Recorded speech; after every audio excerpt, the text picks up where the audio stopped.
Right here.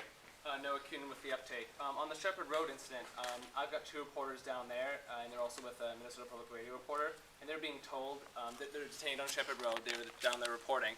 They're being told they're going to be arrested. They have press credentials, all three of them. Are they eventually going to be released?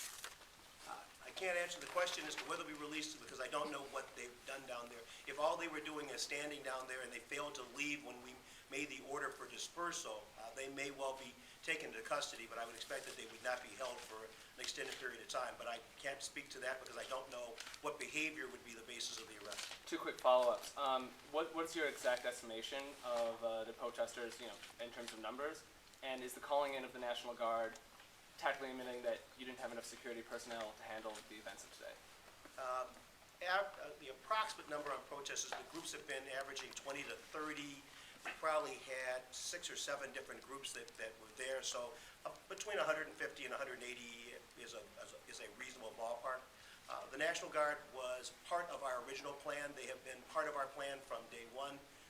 They have been working with us to provide security, to provide traffic direction, and they did exactly what we asked them to do. They were part of our mobile field force plan from day one, and so no, I do not believe that that is an admission that we weren't adequately staffed. Quick follow-up. While 180 people were definitely engaged in criminal acts, what number would you put on the non-violent protesters in terms of numbers? I think our estimate is right around 10,000. Okay. Do you think in any way you underestimated this group and what they were going to do today? No, I don't think we underestimated them at all. I think we knew early on that they were going to attempt this. We had good intel, we had good information that this was their strategy. And I think the fact that we had one large window and some squad car windows broken and we chased them around for quite a while, in part was a fact of the restraint that the officers used in trying to handle this.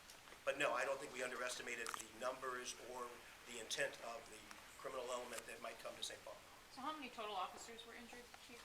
I believe 2 officers. One from heat and one. And one that got hit in the back. A lot of other officers took rocks, but none of them have reported any real injuries at this point. Do you know how many people were injured, taken to the hospital? Or? I don't have an answer for that, I'm sorry. And the one that was hit in the back, was that what stuffing? No, they were punched in the back. Dollar estimate on damage? No, sir, you were in that booth. You can, that, Or in the back there. Yep.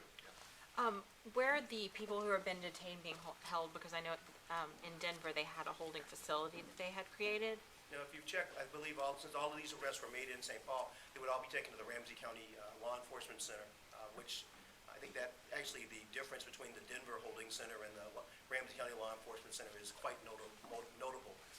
Air conditioning, water, chairs, I think all of the things. We took great care as we prepared for that, and Sheriff Fletcher took great care to make sure that any issues that had been brought up in previous conventions about how people would be detained were responded to and planned for in his operation. And a quick follow-up too. There were reports that some members of the Connecticut delegation had been approached or assaulted by some of these protesters. Can you confirm any of that? I'm not aware of that at all. As far as I know, every bus that started out for the venue got to the venue. There was some traffic delays, obviously, but as far as I'm aware, no one was assaulted or threatened from any of the delegations. No one got on any of the buses, as far as I'm aware. the bus and cars that had their tires damaged, we had heard that some of those were those delegate buses?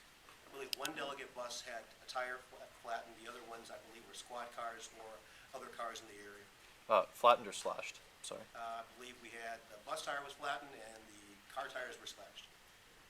Chief, the 6 or 7 groups of 20 or 30, do you think it was all one big group and split into it? Do you have any information on that, or are they separate? The information we have is that, and this is part of the investigation that is currently ongoing, is that there was a coordinated effort to bring different groups together to take action in the city, but that these groups are, in fact, different organizations, in some cases from different states. And so I don't believe this is one big organization, although there is certainly a coordinating function that seems to be driving it. For the afternoon